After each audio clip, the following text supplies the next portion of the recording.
Hi all. So welcome all to the SEO 021 course. ഈ സീരീസിലെ രണ്ടാമത്തെ വീഡിയോ ആണിത്. ഇന്ന് നമ്മൾ ഡിസ്കസ് ചെയ്യാൻ പോകുന്ന topic A brief history of internet, world wide web and the rise of search engines ആണ്. സോ ബേസിക്കലി ഇതൊരു തിയററ്റിക്കൽ സെഷൻ പോലെ ആയിരിക്കും. കുറച്ച് ചരിത്രമൊക്കെ നമ്മൾ ഡിസ്കസ് ചെയ്യുന്നതായിരിക്കും. സോ ഫസ്റ്റ് ഇന്റർനെറ്റ് അല്ലെങ്കിൽ ഇന്ന് കാണുന്ന കമ്പ്യൂട്ടർ നെറ്റ്വർക്ക് ഒക്കെ ആദ്യം പ്രതിപാദിച്ച ഒരു വ്യക്തിയുണ്ട് 1945 വെനവർ ബുഷ് എന്ന് പറഞ്ഞൊരു അമേരിക്കൻ എഞ്ചിനീയർ ആണ് അങ്ങനെ ഒരു കൺസെപ്റ്റ് ആദ്യമായിട്ട് ഒരു രേഖപ്പെടുത്തുന്നു. അത് ദി അറ്റ്ലാന്റിക് മാഗസീനിൽ ആസ് വി മേ തിങ്ക് എന്നൊരു ആർട്ടിക്കിൾ അദ്ദേഹം പബ്ലിഷ് ചെയ്തിട്ടുണ്ടായിരുന്നു 1945. ആ ടൈമിൽ അദ്ദേഹം US ഓഫീസിന്റെ സയന്റിഫിക് റിസർച്ച് ഡെവലപ്മെന്റ് വിങ്ങിന്റെ അല്ലെങ്കിൽ ഡെവലപ്മെന്റ് ഓഫീസിന്റെ ഹെഡായിട്ട് പ്രവർത്തിക്കുന്ന സമയത്തായിരുന്നു ആ ആർട്ടിക്കിൾ പബ്ലിഷ് ചെയ്തിരിക്കുന്നത്. അതിലൊരു ഡിവൈസിനെ കുറിച്ച് അദ്ദേഹം പറയുന്നുണ്ട്. ആ ഡിവൈസിന്റെ പേരാണ് മെംഎക്സ്, MEMEX. അതായത് രണ്ട് വേർഡുകൾ തമ്മിൽ യോജിപ്പിച്ചിട്ടാണ് മെംഎക്സ് എന്ന് പറഞ്ഞൊരു വേർഡ് ഉണ്ടായിരിക്കുന്നത്, മെമ്മറി ആൻഡ് ഇൻഡെക്സ്. ആ ഒരു ആർട്ടിക്കിളിൽ അദ്ദേഹം എഴുതുന്നത് എങ്ങനെയാണ്, ആ ഒരു ഡിവൈസ് ഉപയോഗിച്ച് കഴിഞ്ഞാൽ മെംഎക്സ് എന്ന ഒരു ഡിവൈസിൽ ആളുകൾക്ക് എത്ര വേണമെങ്കിലും ആ ഒരു മെമ്മറി സ്റ്റോർ ചെയ്യാൻ പറ്റും. അതായത് ഒരു ഇമേജ് ആയിക്കോട്ടെ, ഒരു വീഡിയോ ആയിക്കോട്ടെ, ഓഡിയോ ആയിക്കോട്ടെ, ബുക്സ് ആയിക്കോട്ടെ, അതെല്ലാം സ്റ്റോർ ചെയ്ത് ഇൻഡെക്സ് ചെയ്ത് വെക്കാൻ പറ്റും. എന്നിട്ട് യൂസറിന്റെ ഇൻപുട്ടിൽ അത് അവിടെ നിന്ന് തന്നെ റിട്രൈവ് ചെയ്ത് യൂസറിന് ഉപയോഗിക്കാൻ പറ്റും. വീണ്ടും മെമ്മറീസ് അഡീഷണലി ഇൻപുട്ട് ചെയ്ത് വെക്കാൻ പറ്റും. ഇങ്ങനൊരു ഡിവൈസ് നിങ്ങൾ കേട്ടിട്ടുണ്ടാവും അല്ലെങ്കിൽ ഉപയോഗിക്കുന്നുണ്ടാവും. യെസ്, ബേസിക്കലി നമ്മുടെ ഫോണെല്ലാം ഇങ്ങനെ ഒരു ഡിവൈസാണ്. നമ്മുടെ കമ്പ്യൂട്ടേഴ്സ് ഇങ്ങനെ ഒരു ഡിവൈസാണ്. അഡ്വാൻസ് ക്ലൗഡ് ടെക്നോളജി ഒക്കെ ഉപയോഗിക്കുന്ന കമ്പ്യൂട്ടേഴ്സും ഇങ്ങനെ ഒരു ഡിവൈസാണ്. പക്ഷേ 1945 കാലഘട്ടങ്ങളിൽ അങ്ങനെ ഡിവൈസസേ ഇല്ല. ആ കാലഘട്ടത്തിലെ കമ്പ്യൂട്ടറിന്റെ ഇമേജ് ഞാൻ കാണിച്ചു തരാം. ഇതാണ് 1945 കമ്പ്യൂട്ടറുകളുടെ ഇമേജ്. ഇതിൽ മോണിറ്റർ ഇല്ല, കീബോർഡ് ഇല്ല, മൗസ് ഇല്ല, ഒന്നുമില്ല. ഈ ഒരു കാലഘട്ടത്തിൽ നിന്നാണ്, അന്ന് പബ്ലിഷ് ചെയ്തൊരു ആർട്ടിക്കിളിലാണ് ഇന്ന് നമ്മൾ ഉപയോഗിക്കുന്ന തരത്തിലുള്ള ഡിവൈസസിന്റെ ഫങ്ഷണാലിറ്റിയെ പറ്റി അദ്ദേഹം അന്ന് ചർച്ച ചെയ്തത്. ആ ഡിവൈസസ് ഇന്റർലിങ്ക് ചെയ്ത് ഉള്ള ഒരു നെറ്റ്വർക്കിൽ വർക്ക് ചെയ്യുന്നു അദ്ദേഹം ആ ഒരു ആർട്ടിക്കിളിൽ അന്ന് എഴുതിയിട്ടുണ്ടായിരുന്നു. സോ ഈ ഒരു മെംഎക്സ് എന്ന് പറഞ്ഞൊരു സംഭവം അല്ലെങ്കിൽ ആ കൺസെപ്റ്റ് ഭാവിയിൽ ഇന്റർനെറ്റ് ടെക്നോളജിയിൽ വളരെയധികം ഇൻഫ്ലുവൻസ് ചെയ്തിട്ടുള്ള അല്ലെങ്കിൽ ഇൻസ്പയർ ചെയ്തിട്ടുള്ള ഒരു കൺസെപ്റ്റാണ് മെംഎക്സ് കൺസെപ്റ്റ്. ഓക്കെ, നെക്സ്റ്റ് സ്ലൈഡ് പോവാം. ഓക്കെ, മെംഎക്സിനെ കുറിച്ച് നമ്മൾ സംസാരിച്ചു. ഇനി നമുക്ക് ഇന്റർനെറ്റിന്റെ ഒരു ആദ്യകാല രൂപത്തിനെ കുറിച്ച് സംസാരിക്കാം. ആദ്യകാല രൂപം എന്ന് പറയുമ്പോൾ ഇന്റർനെറ്റ് ഒരു നെറ്റ്വർക്കാണെന്ന് നമുക്ക് എല്ലാവർക്കും അറിയാം. അപ്പോൾ ലോകത്തെ ഏറ്റവും ആദ്യത്തെ അല്ലെങ്കിൽ ഏറ്റവും ആദ്യകാലത്തിൽ ഉണ്ടായിരുന്ന ഒരു വൈഡ് അല്ലെങ്കിൽ ഡിസ്റ്റൻസ് ആയിട്ടിരിക്കുന്ന കമ്പ്യൂട്ടറുകൾ അല്ലെങ്കിൽ ലാബുകൾ തമ്മിൽ കണക്ട് ചെയ്തിരിക്കുന്ന ഒരു നെറ്റ്വർക്ക് സിസ്റ്റത്തിനെ കുറിച്ച് നമുക്ക് സംസാരിക്കാം. ഇത് 1969 നടക്കുന്ന കാര്യമാണ്. യുണൈറ്റഡ് സ്റ്റേറ്റ്സിന്റെ അഡ്വാൻസ് റിസർച്ച് പ്രൊജക്ട് ഏജൻസി എന്ന് പറഞ്ഞൊരു ഇൻസ്റ്റിറ്റ്യൂട്ട് ഉണ്ടായിരുന്നു, ഒരു ഏജൻസി ഉണ്ടായിരുന്നു, അർപ്പ എന്ന് ഷോർട്ട് ഫോമിലായിട്ട് പറയുന്ന. അവർ ഡെവലപ്പ് ചെയ്ത ഒരു നെറ്റ്വർക്കാണ് അർപ്പാനെറ്റ്. ബേസിക്കലി ഇത് യൂസ് ചെയ്തിരിക്കുന്നത് വെച്ച് കഴിഞ്ഞാൽ അന്നുണ്ടായിരുന്ന റിസർച്ച് ഇൻസ്റ്റിറ്റ്യൂട്ട്സ്, യൂണിവേഴ്സിറ്റീസ്, അവരുടെയൊക്കെ ഡാറ്റ മറ്റ് റിസർച്ച് ഇൻസ്റ്റിറ്റ്യൂട്ട്സിൽ ഈസിലി കൺവേ ചെയ്യുക. ഇപ്പോൾ ഒരു യുദ്ധം പെട്ടെന്ന് ഉണ്ടാവുകയാണ്, ഒരു റിസർച്ച് ഇൻസ്റ്റിറ്റ്യൂട്ടിനെ അറ്റാക്ക് ചെയ്ത് ആ ഡാറ്റ എന്ന് പറയുമ്പോൾ അല്ലെങ്കിൽ അന്നുണ്ടാകുന്ന റിസർച്ച് ഇൻസ്റ്റിറ്റ്യൂട്ട് എന്നൊക്കെ പറയുമ്പോൾ ഇപ്പോഴും അതെ, വളരെയധികം ചെലവ് നടത്തി ഉണ്ടാക്കിയ ഡാറ്റ അല്ലെങ്കിൽ ഫൈൻഡിങ്സ് ഒക്കെ ആയിരിക്കും. ഒറ്റയടിക്ക് നശിപ്പിക്കുക എന്നൊക്കെ പറയുമ്പോൾ വളരെ എന്താ പറയുക, ധനനഷ്ടമൊക്കെ ഉള്ള സംഭവമാണ്. അത് ഒഴിവാക്കാൻ വേണ്ടിയും ഈസിലി ഡാറ്റ ട്രാൻസ്ഫർ ചെയ്യാൻ വേണ്ടിയും ആദ്യമായി ലോകത്ത് ഡെവലപ്പ് ചെയ്ത ഒരു വലിയ നെറ്റ്വർക്കാണ് അർപ്പാനെറ്റ്. നിങ്ങൾക്ക് ഈ ഇമേജിൽ കാണാം ഒരു അമേരിക്കൻ ഭൂഖണ്ഡത്തിലെ 4 പോയിന്റ്സ് തമ്മിൽ ബന്ധിപ്പിച്ചിട്ടുള്ള ഒരു നെറ്റ്വർക്ക് ആയിരുന്നു അത്. Basically university of California Los ആഞ്ചലസിലുള്ളത്, Stanford research institute, then university of California Santa ബാർബറയിലുള്ളത്, university of Utah school of computing. ഈ 4 മെയിൻ നോഡുകൾ തമ്മിൽ ബന്ധിപ്പിച്ചുണ്ടാക്കിയ ആദ്യത്തെ നെറ്റ്വർക്കാണ് അർപ്പാനെറ്റ്. ഇത് ഫസ്റ്റ് ഇൻട്രൊഡ്യൂസ് ചെയ്ത് ലോകത്ത് തന്നെ ആദ്യമായിട്ട് packet switching network technology introduce ചെയ്ത ഒരു നെറ്റ്വർക്കാണ് ARPANET 1969 ഓക്കെ ഇത് നടക്കുന്നത്. നെക്സ്റ്റ് എന്ന് പറയുന്നത് ഇന്റർനെറ്റിന്റെ ഒരു ട്രാൻസിഷനാണ്. ARPANETൽ നിന്നും ആളുകൾ ഇന്റർനെറ്റിലേക്ക് എങ്ങനെ മാറി, എന്തായിരുന്നു അതിന്റെ പിന്നിൽ ഘടകം എന്നുള്ളതാണ്. So from ARPANET to internet. ARPANET എപ്പോഴും ഒരു ഏജൻസി, ARPA എന്ന് പറഞ്ഞ ഏജൻസിയുടെ അണ്ടറിൽ നിന്നിരുന്ന ഒരു സംഭവമാണ്. ദെൻ ഇന്റർനെറ്റ് എന്ന് പറയുമ്പോൾ അങ്ങനെ ഒരു ഏജൻസിയുടെ അണ്ടറിൽ വരുന്ന ഒരു കാര്യമല്ല. ഓക്കെ, സോ ARPANETൽ നിന്ന് ഇന്റർനെറ്റിലേക്ക് എങ്ങനെയാണ് ഒരു ട്രാൻസിഷൻ ഉണ്ടായത്? ഇത് വളരെ പെട്ടെന്നുണ്ടായ ട്രാൻസിഷൻ അല്ല, ഏകദേശം ഒരു 10 to 20 years എടുത്ത് ഉണ്ടായ ഒരു ട്രാൻസിഷനാണ്. അത്രയും സമയം എടുത്ത് ഇതിനുള്ള ടെക്നോളജീസ് എല്ലാം ഡെവലപ്പായി വരാൻ. സോ മോസ്റ്റ്ലി ഏറ്റവും പഴുത്തിരിവായ ടെക്നോളജി എന്ന് പറയുന്നത് റിസർച്ചേഴ്സ് അന്ന് ഡെവലപ്പ് ചെയ്ത ഒരു പ്രത്യേകതരം പ്രോട്ടോക്കോളാണ്, ഡാറ്റ ട്രാൻസ്ഫർ പ്രോട്ടോകോൾ. അതായത് ഇന്റർനെറ്റ് പ്രോട്ടോകോൾ സ്യൂട്ട് എന്ന് പറയും. ഇപ്പോഴും നമ്മൾ ഇതേ പ്രോട്ടോകോളാണ് ഇന്റർനെറ്റിൽ യൂസ് ചെയ്യുന്നത്, internet protocol suite. Internet protocol suite എന്ന് പറഞ്ഞാൽ അതൊരു യൂണിവേഴ്സൽ സ്റ്റാൻഡർഡൈസ്ഡ് കമ്മ്യൂണിക്കേഷൻ പ്രോട്ടോകോളാണ്. ഒരു ഡാറ്റ എങ്ങനെ പാക്കറ്റൈസ് ചെയ്യണം, എങ്ങനെ അത് അഡ്രസ് ചെയ്യണം, എങ്ങനെ അത് നെറ്റ്വർക്കിലൂടെ ട്രാൻസ്മിറ്റ് ചെയ്യണം, എങ്ങനെ അത് റൗട്ട് ചെയ്യണം, എങ്ങനെ അത് റിസീവ് ചെയ്യണം, ഈ ഒരു സ്റ്റാൻഡർഡൈസ്ഡ് പ്രോട്ടോകോൾ 1970കളിലും അല്ല 80കളിലും എല്ലാം റിസർച്ചേഴ്സ് ഡെവലപ്പ് ചെയ്തുകൊണ്ടേയിരുന്നു. ഈ ഒരു പ്രോട്ടോകോൾ ഫുൾ ഫ്ലെഡ്ജ് ഡെവലപ്പ് ആയത് കൊണ്ടാണ് ARPANET എന്ന ആ ഒരു initial setup of network internet എന്നൊരു അഡ്വാൻസ്ഡ് അല്ലെങ്കിൽ more secured or more standardise രീതിയിലേക്ക് മാറിയത്. ഇന്റർനെറ്റ് എന്ന മോർ സ്റ്റാൻഡർഡൈസ് നെറ്റ്വർക്കിലേക്ക് മാറിയത്. അത് IPS അല്ലെങ്കിൽ ഇന്റർനെറ്റ് പ്രോട്ടോകോൾ സ്യൂട്ടും വളരെ ഇമ്പോർട്ടൻ്റ് ആണ്. പിന്നീട് നടന്ന 1983 നടന്ന ഡൊമെയിൻ നെയിം സിസ്റ്റം എന്ന സിസ്റ്റവും ഈ റിസർച്ചേഴ്സ് ഡെവലപ്പ് ചെയ്തു. ഡൊമെയിൻ നെയിം സിസ്റ്റം എന്ന് പറയുമ്പോൾ സാധാരണ ഒരു വെബ്സൈറ്റ് അല്ലെങ്കിൽ ഒരു ഫയൽ ആക്സസ് ചെയ്യണമെങ്കിൽ എപ്പോഴും അതിനൊരു IP അഡ്രസ് ഉണ്ടാവും, ഒരു ന്യൂമറിക് വാല്യൂ ആയിരിക്കും.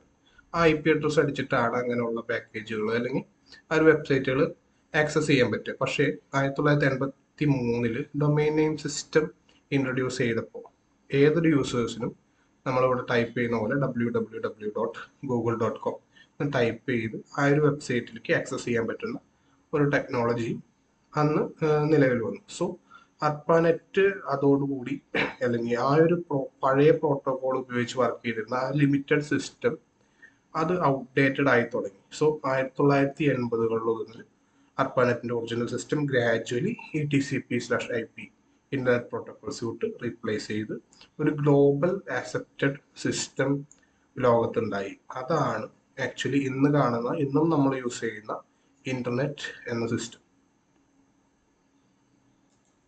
ഓക്കെ, ഇന്റർനെറ്റ് എന്താണെന്ന് ഓൾമോസ്റ്റ് എല്ലാവർക്കും മനസ്സിലായെന്ന് വിചാരിക്കുന്നു. ഇനി നമുക്ക് സംസാരിക്കേണ്ടത് വേൾഡ് വൈഡ് വെബ്, www.google.com. എല്ലാവരും www. എന്നൊക്കെ പറയുന്നത് കേട്ടിട്ടുണ്ടോ? .com അല്ലെങ്കിൽ www.facebook.com ഇങ്ങനെയൊക്കെ കേട്ടിട്ടുണ്ടാവും. ഓക്കെ, പക്ഷെ എന്താണ് ഈ www എന്ന് ആർക്കെങ്കിലും അറിയോ? ആക്ച്വലി www എന്ന് പറയുന്നത് വേൾഡ് വൈഡ് വെബിന്റെ ഒരു ഷോർട്ട് ഫോം ആണ്. വേൾഡ് വൈഡ് വെബ് എന്ന് പറഞ്ഞപ്പോൾ എന്താണ്? അത് ഇന്റർനെറ്റിന് മുകളിൽ ബിൽഡ് ചെയ്തിട്ടുള്ള ഒരു ഒരു യൂസർ ഫ്രണ്ട്ലി സിസ്റ്റം എന്ന് വേണമെങ്കിൽ പറയാം. ഇന്റർനെറ്റ് എന്ന് പറയുമ്പോൾ കണക്ഷൻ ഓഫ് കമ്പ്യൂട്ടേഴ്സ് ആയിരുന്നു. പല സിസ്റ്റംസ് തമ്മിൽ ഒരു നെറ്റ്വർക്ക് ഉണ്ടാകും. പക്ഷേ www എന്ന് പറയുമ്പോൾ യൂസർ ഫ്രണ്ട്ലി ആയിട്ട് ഈ കണക്ഷൻ എങ്ങനെ ഉപയോഗിക്കാം എന്നുള്ളതിൻ്റെ ഒരു യൂസർ ഫ്രണ്ട്ലി സിസ്റ്റമാണ് www. ഇത് 1989 ടിം ബെർണേഴ്സ്-ലീ എന്നൊരു വ്യക്തിയാണ് ഇത് കണ്ടുപിടിച്ചത്. ഒരു റിസർച്ചറാണ്, കമ്പ്യൂട്ടർ സയന്റിസ്റ്റ് ആണ്. ഇത് മെയിൻലി ഈ ഒരു സിസ്റ്റം വർക്ക് ചെയ്യുന്നത് ഹൈപ്പർ ലിങ്കിങ് ബേസ്ഡ് ആണ്. അതായത് വെബ് പേജുകൾ തമ്മിലുള്ള കണക്ഷൻസ്, ഇതിലെ ഡാറ്റ എങ്ങനെ സ്റ്റോർ ചെയ്യുന്നു, ഇതൊക്കെ ബേസ്ഡ് ആണ് www വർക്ക് ചെയ്യുന്നത്. ഇതിന്റെ മെയിൻ പ്രോട്ടോകോൾ എന്ന് പറയുമ്പോൾ ഹൈപ്പർ ടെക്സ്റ്റ് ട്രാൻസ്ഫർ പ്രോട്ടോകോൾ ആണ്. ഇതിൽ ഇതിന്റെ പിന്നിൽ വർക്ക് ചെയ്യുന്ന മെയിൻ പ്രോട്ടോകോൾ. ആൻഡ് ഇതിന്റെ മെയിൻ മാർക്കപ്പ് ലാംഗ്വേജ് ഒന്ന് ഹൈപ്പർ ടെക്സ്റ്റ് മാർക്കപ്പ് ലാംഗ്വേജ്. ഇന്നും നമ്മുടെ വെബ്സൈറ്റുകളിലും വെബ് ആപ്ലിക്കേഷൻസിലൊക്കെ യൂസ് ചെയ്യുന്ന ബേസിക് സ്ട്രക്ചറും HTML സ്ട്രക്ചർ തന്നെയാണ്, ഹൈപ്പർ ടെക്സ്റ്റ് മാർക്കപ്പ് ലാംഗ്വേജ് തന്നെയാണ്. ഇതിൻ്റെ ഒരു ഉദാഹരണം പറയുമ്പോൾ ഏത് വെബ്സൈറ്റ് എടുത്തു കഴിഞ്ഞാലും ഈ www വേൾഡ് വൈഡ് വെബിൽ വർക്ക് ചെയ്യുന്ന രീതിയിൽ തന്നെയാണ് ഇപ്പോഴും ബിൽഡ് ചെയ്തിരിക്കുന്നത്. ഇനി നമുക്കൊരു ഉദാഹരണം നോക്കാം. Before and after WWW. Internet before and after WWW. World wide വെബിന് മുമ്പ്, അതായത് 1990-കൾക്ക് മുമ്പ് എങ്ങനെയായിരുന്നു ഇന്റർനെറ്റ്, അതിന് ശേഷം എങ്ങനെയായിരുന്നു ഇന്റർനെറ്റ്. ഫസ്റ്റ് WWW കണ്ടുപിടിക്കുന്നതിന് മുമ്പ്, ഇങ്ങനൊരു യൂസർ ഫ്രണ്ട്ലി സിസ്റ്റം കണ്ടുപിടിക്കുന്നതിന് മുമ്പ് റിസർച്ചേഴ്സും യൂണിവേഴ്സിറ്റീസും ഗവൺമെന്റ് ഓർഗനൈസേഷൻസും മാത്രമായിരുന്നു, അല്ലെങ്കിൽ ഒരു ടെക് പേഴ്സണും മാത്രമായിരുന്നു ഇന്റർനെറ്റ് ഉപയോഗിക്കാൻ പറ്റിയിരുന്നത്. ഓക്കെ. പക്ഷെ WWWന് ശേഷം വെബ്സൈറ്റുകൾ ഇൻട്രൊഡ്യൂസ് ചെയ്യപ്പെട്ടു, വെബ് ബ്രൗസറുകൾ ഇൻട്രൊഡ്യൂസ് ചെയ്യപ്പെട്ടു. അപ്പോൾ ബില്യൺസ് ഓഫ് യൂസേഴ്സ്, കോമൺ എന്നെയും നിങ്ങളെ പോലെയൊക്കെയുള്ള കോമൺ യൂസേഴ്സിനും ഈ ഇന്റർനെറ്റ് എന്ന ആ ഒരു മെഗാ നെറ്റ്വർക്ക് ഉപയോഗിക്കാനായിട്ട് എളുപ്പമായി, യൂസർ ഫ്രണ്ട്ലി ആയി. ഓക്കെ.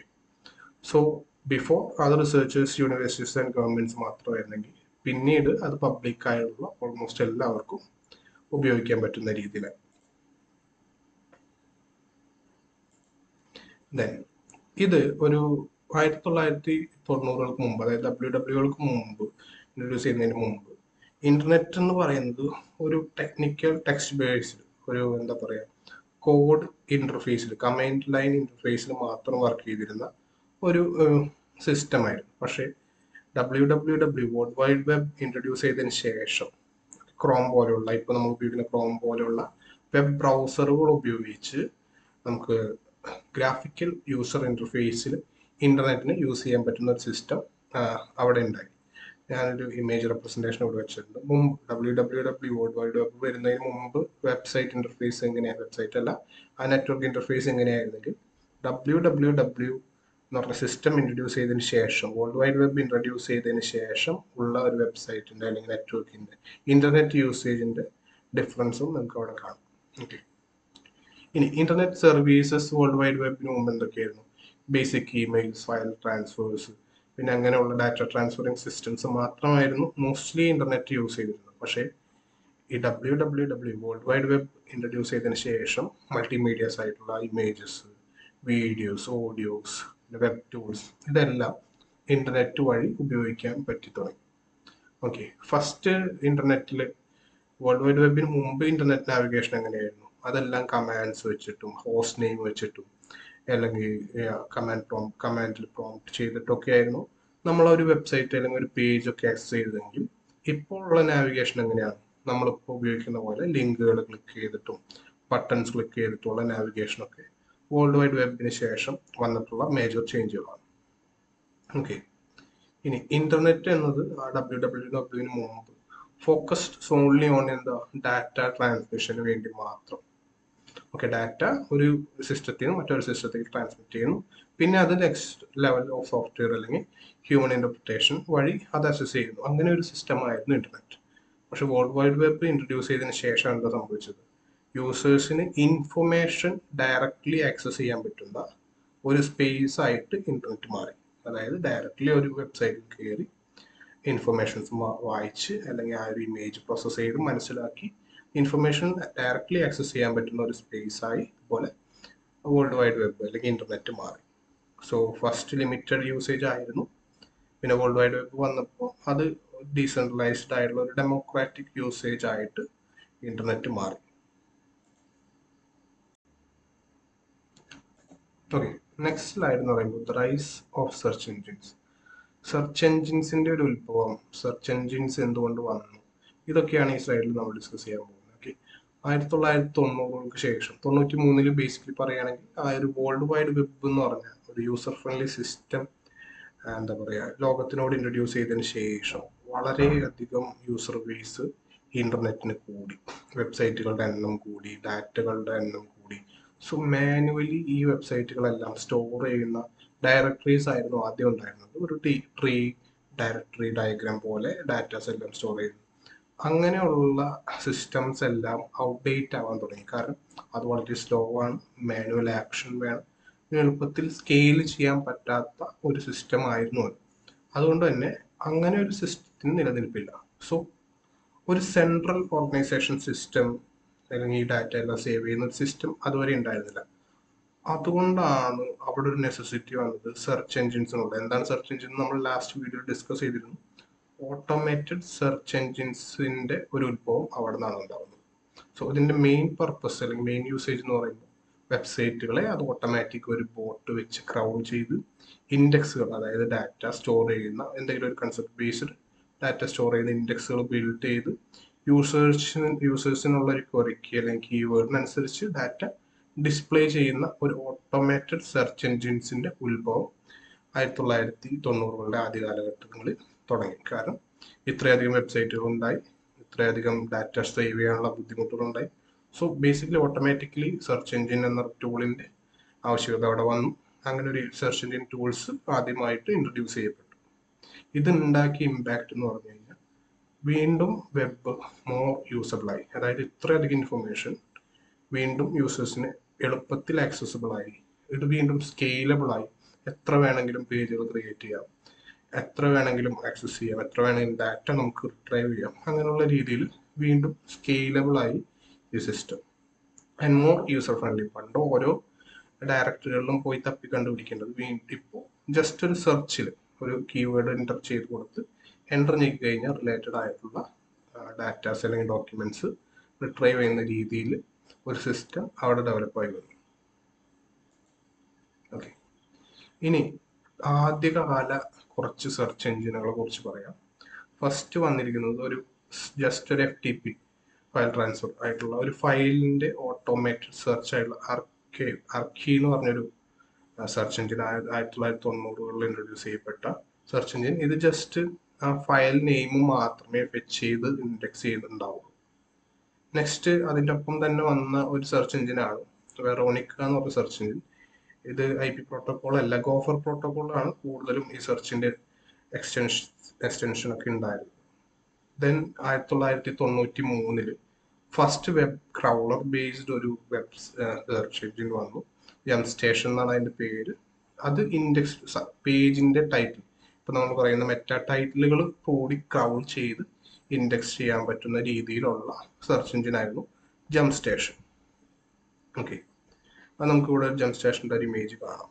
ഇതിൽ കണ്ടില്ലേ, ടൈറ്റിൽ കൂടി അവിടെ ഇൻഡെക്സ് ചെയ്തിട്ടുണ്ട്, ലാസ്റ്റ് മോഡിഫൈഡ് ഡേറ്റ്. ഇത് അതിന്റെ ഒരു സെർച്ച് റിസൾട്ട് പേജ് ആയിരുന്നു. അങ്ങനെ കാണാവുന്നത് ടൈറ്റിലും കൂടി നമുക്ക് കാണാം.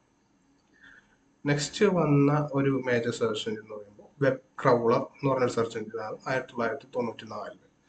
ഇത് ലോകത്തിലെ ആദ്യത്തെ ഫസ്റ്റ് ഫുൾ ടെക്സ്റ്റ് സെർച്ച് എഞ്ചിനാണ്. ഫുൾ ടെക്സ്റ്റ് സെർച്ച് എഞ്ചിൻ എന്ന് പറയുമ്പോൾ ആ ഒരു ടെക്സ്റ്റ് ഡോക്യുമെന്റിൽ ആ ഒരു വെബ് പേജിലെ എല്ലാ ടെക്സ്റ്റും ക്രൗൾ ചെയ്ത് ഇൻഡെക്സ് ചെയ്യുന്ന രീതിയിലുള്ള അഡ്വാൻസ് സിസ്റ്റംസ് വെബ് ക്രൗളർ എന്ന സെർച്ച് എഞ്ചിൻ ഉണ്ടായി. അതിന്റെ ഒരു റിസൾട്ട് പേജ് ആണ്, സ്ക്രീൻഷോട്ടാണ് ഈ കാണുന്നത്. കണ്ടല്ലേ, വെബ് ക്രൗളർ ഒരു ഇമേജ് വെച്ച് ഓൾമോസ്റ്റ് സിമിലർ ഓഫ് ഗൂഗിൾ. ഇപ്പോഴുള്ള ഗൂഗിളിന്റെ സിസ്റ്റം സിമിലേഴ്സ് ഒക്കെ ആയി തുടങ്ങി 1994 ആയപ്പോൾ. പക്ഷേ ആ ഒരു 94-95 കാലഘട്ടത്തിൽ ഇതിനേക്കാളെല്ലാം അഡ്വാൻസ്ഡ് ആയിട്ടുള്ള ഒരു സെർച്ച് എഞ്ചിൻ ഉണ്ടായിരുന്നു. അതാണ് അൾട്ടാവിസ്റ്റ. കുറച്ചെങ്കിലും ആളുകൾ കേട്ടിട്ടുണ്ടാവും അൾട്ടാവിസ്റ്റയെ കുറിച്ച്. നേരത്തെ കമ്പാരിറ്റീവ്ലി സ്ക്രീൻഷോട്ടൊക്കെ കാണിച്ചിരുന്നു, കുറച്ചും കൂടി യൂസർ ഫ്രണ്ട്ലി അല്ല ഈ സ്ക്രീൻഷോട്ട്. ഇതാണ് അൾട്ടാവിസ്റ്റ. അൾട്ടാവിസ്റ്റ ഒരു ഗെയിം ചേഞ്ചർ ആയിരുന്നു. 1995 DEC എന്ന് പറഞ്ഞ ഒരു കമ്പനിയാണ് ഇത് ലോഞ്ച് ചെയ്തിരുന്നത്. ഈ അൾട്ടാവിസ്റ്റയ്ക്കും ഒരു ഫുൾ ടെക്സ്റ്റ് ഇൻഡെക്സ് ക്രൗളർ ഉണ്ടായിരുന്നു. അതായത് വെബ് പേജിലെ എല്ലാ കണ്ടന്റും ടെക്സ്റ്റ് കണ്ടന്റും വായിച്ച് നോക്കി ഇൻഡെക്സ് ചെയ്യാനുള്ള ഒരു കേപ്പബിലിറ്റി ഉണ്ടായിരുന്നു. ദർ ഓൺ ഡെവലപ്ഡ് ആയിട്ടുള്ള DEC തന്നെ ഡെവലപ്പ് ചെയ്തിട്ടുള്ള DEC ആൽഫ പ്രോസസ്സർ ആയിരുന്നു ഇതിൽ ഇൻഡെക്സിങ് എല്ലാം ഹാൻഡിൽ ചെയ്തിരുന്നത്. പിന്നെ അത് മാത്രമല്ല, ഈ ഒരു സെർച്ച് എഞ്ചിൻ 25+ ലാംഗ്വേജുകൾ സപ്പോർട്ട് ചെയ്തിരുന്നു. മൾട്ടിമീഡിയ സപ്പോർട്ട് ചെയ്തിരുന്നു. കണ്ടില്ലേ, travel, AV photo finder, photo maps, ഇങ്ങനെയുള്ള കാര്യങ്ങളെല്ലാം അന്ന് മുതലേ ഈ ഒരു search engine, most advance search engine എന്ന് വേണമെങ്കിൽ പറയാം, ഈ അൾട്ടാവിസ്റ്റ എന്ന് പറഞ്ഞ സെർച്ച് എഞ്ചിനിൽ കേപ്പബിൾ ആയിരുന്നു. ദെൻ ഇതിന്റെ മറ്റു ഫീച്ചേഴ്സ് ആയിരുന്നു ഫാസ്റ്റ് ആയിരുന്നു, സ്കെയിലബിൾ ആയിരുന്നു, ദെൻ മോസ്റ്റ്ലി യൂസർ ഫ്രണ്ട്ലി ആയിരുന്നു. മില്യൺസ് ഓഫ് ഡെയിലി ക്വറീസ് ഈ അൾട്ടാവിസ്റ്റ എന്ന് പറഞ്ഞ സെർച്ച് എഞ്ചിൻ 1995 തന്നെ വരാൻ തുടങ്ങി. അത്രയും ഗെയിം ചേഞ്ചർ സെർച്ച് എഞ്ചിൻ ആയിരുന്നു അൾട്ടാവിസ്റ്റ. പക്ഷേ ഇത് അധിക കാലം ഓടിയില്ല. ബേസിക്കലി കുറച്ച് നാൾ കഴിഞ്ഞപ്പോൾ യാഹൂ അക്വയർ ചെയ്തു. മെയിൻ റീസൺ എന്ന് പറഞ്ഞു കഴിഞ്ഞാൽ അവരുടെ മേജർ കോമ്പറ്റീറ്റർ ആയിട്ട് നമ്മൾ ഇന്ന് ഉപയോഗിക്കുന്ന ഗൂഗിൾ കയറി വന്നു. ഗൂഗിൾ എന്ന് വെച്ചാൽ 1998 പബ്ലിക്ലി റിലീസ് ചെയ്യുന്നതെങ്കിലും 1996 സ്റ്റാൻഫോർഡ് യൂണിവേഴ്സിറ്റിയിൽ ഇതിന്റെ ഫൗണ്ടേഴ്സ് ആയിട്ടുള്ള ലാറി പേജും സെർജറി ബ്രിന്നും പഠിക്കുന്ന സമയത്ത് തന്നെ ഡെവലപ്പ് ചെയ്തൊരു പ്രൊജക്റ്റാണ് ഗൂഗിൾ. 96. ഓക്കെ. മെയിൻ സിസ്റ്റം അല്ലെങ്കിൽ main advantage of the Google search engine compared to others എന്ന് പറയുമ്പോൾ ഇതിന്റെ ഒരു ബേസിക് അൽഗോരിതമാണ്, പേജ് റാങ്ക് അൽഗോരിതം എന്ന് പറയും. ഇതിൽ ഓരോ പേജുകളും ലിങ്ക് എക്വിറ്റിയും ക്വാണ്ടിറ്റിയും വെച്ച്, അല്ലെങ്കിൽ ലിങ്ക് ക്വാളിറ്റി ആൻഡ് ക്വാണ്ടിറ്റി വെച്ച് അസസ് ചെയ്ത് ഇതിന് ഓരോ പേജിനും ഒരു റാങ്ക് കൊടുക്കുന്ന ഒരു അൽഗോരിതം ഇവര് ക്രിയേറ്റ് ചെയ്തിട്ടുണ്ടായിരുന്നു. അത് തന്നെ അവര് അക്കാഡമിക് സൈറ്റേഷൻസിന്റെ ഒരു ഇൻസ്പയർഡ് ആയിട്ടുള്ള, അതായത് അക്കാഡമിക് സൈറ്റേഷൻസ് കണ്ടിട്ടില്ല, അക്കാഡമിക് പേപ്പേഴ്സിന്റെ എല്ലാ അവസാനം റെഫറൻസ് സൈറ്റേഷൻസ് കൊടുത്തിട്ടു. അത് ഇൻസ്പയർഡ് ആയിട്ടാണ് അവരങ്ങനെ ഒരു അൽഗോരിതം ഡെവലപ്പ് ചെയ്തത് തന്നെ. ഇത്രയും ആ ഒരു അൽഗോരിതത്തിന്റെ പിന്നിൽ പ്രവർത്തിക്കുന്നത് കൊണ്ട് തന്നെ ഇതിന്റെ റിസൾട്ട് എല്ലാം മോർ അതോറിറ്റീവ് ആയിരുന്നു, റിലവൻസ് കൂടുതലുള്ള റിസൾട്ട് ആയിരുന്നു ഗൂഗിൾ തന്നിരുന്നത്. സോ ബേസിക്കലി യൂസേഴ്സ് എല്ലാം ഗൂഗിൾ യൂസ് ചെയ്യാൻ ടെൻഡൻസി കൂടും. സോ 1998 ഇത് പബ്ലിക്കലി ലോഞ്ച് ആയിരുന്നു. ക്വിക്കിൽ തന്നെ ഇതെല്ലാ യൂസേഴ്സും ഡോമിനേറ്റ് ചെയ്തു. കാരണം ഇതൊരു ബേസിക്കലി ഒരു ക്ലീൻ UI ആയിരുന്നു. കുറച്ചധികം നല്ല റിസൾട്ട്സ് ഗൂഗിൾ ഡെലിവർ ചെയ്യുന്നുണ്ടായിരുന്നു. സോ ആളുകൾ സാധാരണ മോസ്റ്റ്ലി മുമ്പുണ്ടായിരുന്ന ക്രാപ്പി ഇതുപോലത്തെ ഇങ്ങനെ കണ്ടിരുന്ന എല്ലാ UI മോശമായിട്ടുള്ള റിലവൻ്റ് അല്ലാത്ത റിസൾട്ട് നിന്ന് സെർച്ച് എഞ്ചിൻ എല്ലാം ഒഴിവാക്കി ഇതുപോലെ ഗൂഗിൾ പോലുള്ള ഒരു പ്രോപ്പർ സെർച്ച് എഞ്ചിനിലേക്ക് മാറി. സോ ഇത്രയാണ് ഇന്നത്തെ വീഡിയോയിൽ നമ്മൾ ഡിസ്കസ് ചെയ്തിട്ടുള്ളത്. നമ്മൾ ഫസ്റ്റ് നമ്മൾ MX ഡിവൈസിനെ കുറിച്ച് പറഞ്ഞു. MS ഡിവൈസ് കഴിഞ്ഞ് ARPANET, നെറ്റിന്റെ ഒരു ആദ്യകാല രൂപമായ US advance research project agency develop ചെയ്ത ARPANET കുറിച്ച് പറഞ്ഞു. ദെൻ ARPANET നിന്ന് ഇന്റർനെറ്റിലേക്കുള്ള ഒരു ട്രാൻസ്ഫോർമേഷൻ പറഞ്ഞു. അത് കഴിഞ്ഞ് വേൾഡ് വൈഡ് വെബും അതുണ്ടാക്കിയ മാറ്റങ്ങളും നമ്മൾ ഡിസ്കസ് ചെയ്തു. ദെൻ സെർച്ച് എഞ്ചിൻസ് എങ്ങനെ ഉണ്ടായി, എന്തുകൊണ്ടുണ്ടായി, main search engines, then AltaVista, then Google. ഇത്രയും കാര്യങ്ങൾ നമ്മൾ ഇതിൽ ഡിസ്കസ് ചെയ്തു. ബേസിക്കലി ഇതൊരു കുറെ ഇൻഫർമേഷൻ ഉണ്ട്, പക്ഷെ ചെറിയൊരു വീഡിയോ ആയിരുന്നു. ഇതിൽ കൂടുതൽ അറിയണമെങ്കിൽ ഞാൻ ലാസ്റ്റ് ഒരു article, brief history of internet, world wide web and rice of search engine എന്ന് പറഞ്ഞ ആർട്ടിക്കിൾ ദേശീയ സെൻട്രൽ വെബ്സൈറ്റിൽ പബ്ലിഷ് ചെയ്തിട്ടുണ്ട്. അത് കംപ്ലീറ്റ്ലി റീഡ് ചെയ്ത് കഴിഞ്ഞാൽ അതിൽ നിങ്ങൾക്ക് കൂടുതൽ ഡാറ്റ മനസ്സിലാവും. വിത്ത് റെഫറൻസ് അടക്കം ആ ആർട്ടിക്കിൾ ഞാൻ പബ്ലിഷ് ചെയ്തിട്ടുണ്ട്. You can see. ഓക്കെ.